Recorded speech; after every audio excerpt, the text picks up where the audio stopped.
I never thought 3 words could destroy my life, but they did. I wish I could go back, but it's too late. It all started at an event. My husband and I had gone together, with his family. It was a party hosted by one of his friends, the same man I had been having an affair with. I knew it was wrong, yet I convinced myself it wasn't real, that it was just a harmless escape from a life that sometimes felt ordinary, predictable, almost suffocating in its routine. The house was alive with energy.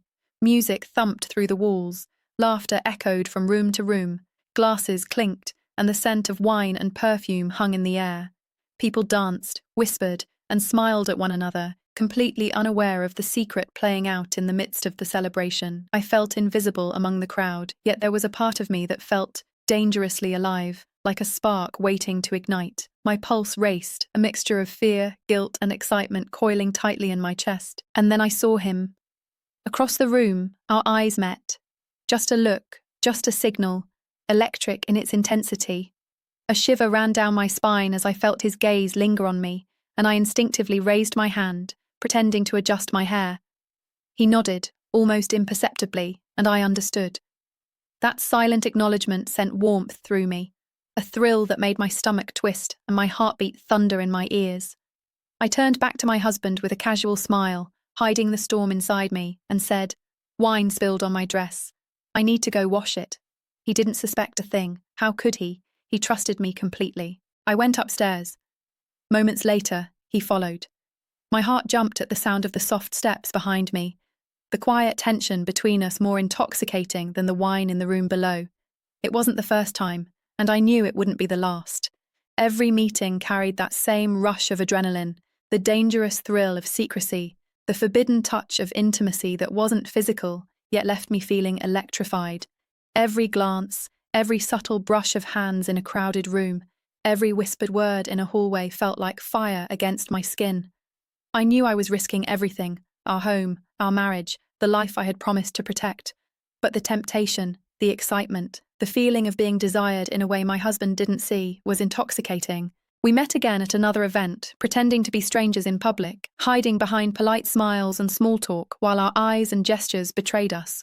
I would feel his presence close by, the nearness of him like a quiet weight pressing against me, a tension that made my body tense and my mind whirl. The world around us seemed oblivious, yet every small brush of fingers, every fleeting shared look, was charged with unspoken desire, a secret we both carried like a fragile flame. I convinced myself that no one noticed, that the crowd was blind to our silent exchanges. But someone did. Someone saw us. Someone noticed the subtle electricity, the way we gravitated toward each other, and someone told my husband. When he confronted me, I braced myself for anger, shouting, humiliation. But instead, he shocked me. In front of everyone, he defended me. He said, "My wife isn't like that. She's a good woman. I trust her."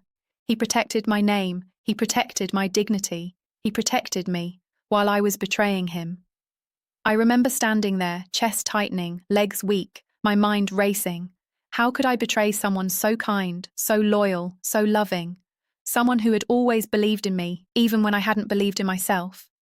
That night, guilt hit me like a wave.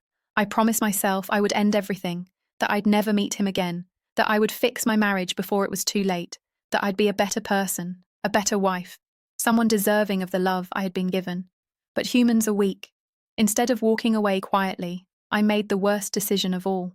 When he arrived at my house that evening, he didn't come alone. He brought a friend with him. They greeted me politely, poured some drinks, and in that moment, their words and charm slowly pulled me in. I tried to resist, but the alcohol and the tension clouded my judgment. Before I realized it, I had allowed myself to be led into the bedroom with them. I wasn't thinking clearly, and I wasn't fully aware of what I was doing. And then, just like a nightmare, the door opened. My husband had come home early. He saw everything, me and the two of them together. I froze, unable to respond, too stunned and too drunk to even speak. In that moment, my heart sank and panic took over. My husband's anger was instantaneous. He confronted them, and though they tried to defend themselves, they didn't fight back. Instead, they fled the house, leaving me alone with the weight of my betrayal. I was terrified, ashamed, and paralyzed, and my husband didn't leave me there in the same state. He gently guided me to the bed and made me lie down, letting me rest while I sobbed silently, overwhelmed by guilt. I drifted into an uneasy sleep, haunted by everything that had happened.